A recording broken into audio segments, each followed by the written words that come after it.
मेरे राम जी बड़े अच्छे हो। मेरे राम जी बहुत अच्छे हो।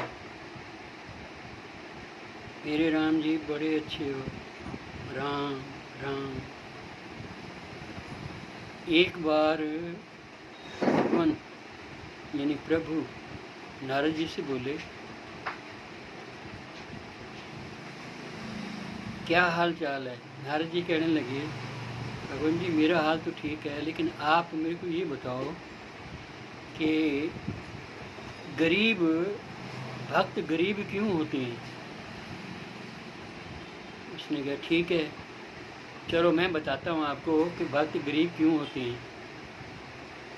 तो उस वक्त जो है ना, प्रभु जो है कहता चलो नीचे चलते हैं, आपको सारी कहानी सुनाते हैं। तो प्रभु जी और नारद जी दोनों नीचे चले जाते हैं और पहले जाते हैं उस सेठ के घर। सेठ का दरवाज़ा खटखटाते हैं और कहते हैं, जब सेठ बाहर निकला तो कहने लगे बोलो क्या बात है। कहते हैं हमें भूख लगी है, कुछ खाने को दो। कहते इतने बड़े हट्टे कट्टे नौजवान, तुम्हें शर्म नहीं आती, कमा के खाया करो। कमा के खाने से ही हमारा शरीर जो है स्वस्थ जो है, ये शरीर ठीक रहेगा, स्वस्थ रहेगा। चले आते हो ऐसे भीख मांगने के लिए, जाओ कोई खाना मना नहीं है। तब वहाँ से चलने लगे ना, तो प्रभु जी बोले तेरे पास और धन ज़्यादा हो। फिर आगे गए, एक झोपड़ी थी, बाहर एक गाय बंधी हुई थी, एक महिला वृद्ध बैठी थी। उसके पास गए, माँ हमें कुछ खाने के लिए दे दो।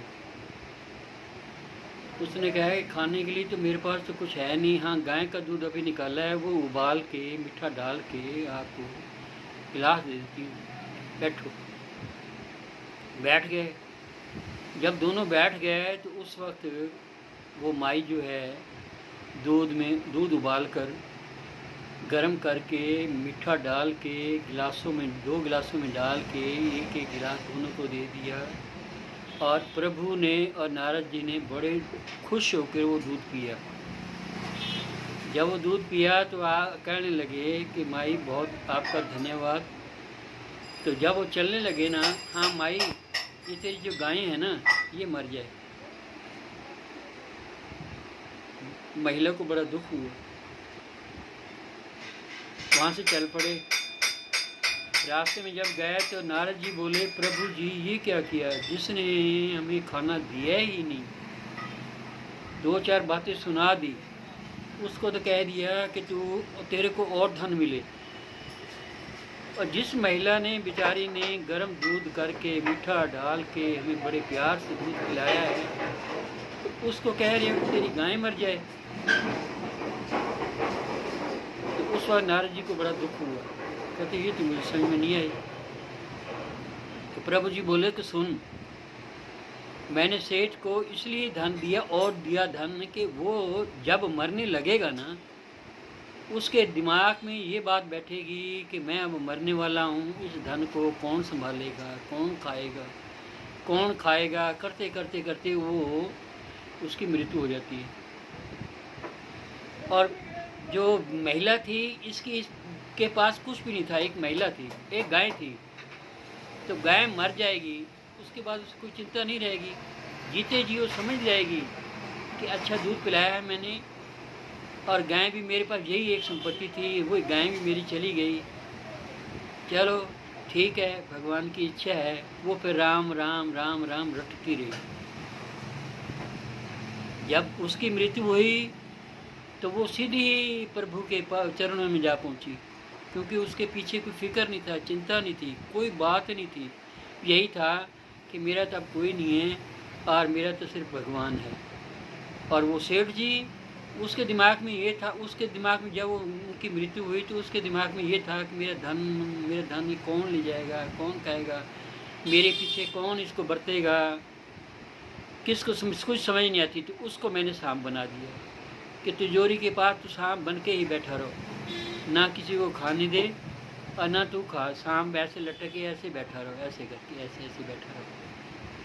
तब नारद जी को समझ में आई, वाह प्रभु वाह, ये तो बहुत अच्छा किया है। जो भक्त अपने दिल से प्रभु को याद करते हैं और वो छोड़ जाते हैं, ये याद रखना कि जब मृत्यु होती है ना, तो मृत्यु के समय हम जिस चीज़ को याद रखेंगे प्रभु वही देगा, समझिए ना, प्रभु वही देगा। अब सेठ को मैंने सांप बना दिया है, इसलिए बनाया कि वो उसने उस धन के पीछे रहना था। वही महिला की जो मैंने गाय का कह दिया कि गाय मर जाए, इसके पीछे कुछ भी नहीं था।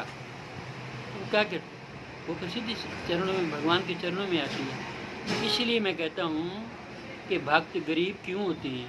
क्योंकि भक्त गरीब इसलिए होते हैं कि उनका तो ध्यान यही होता है कि मेरा तो प्रभु है, मेरा प्रभु है, मेरा प्रभु है, मेरा प्रभु है, मेरा प्रभु है। वही गीत गाते गाते राम राम राम राम राम कहते ही प्रभु के चरणों में चली जाती है। बोलो श्री राम जय राम।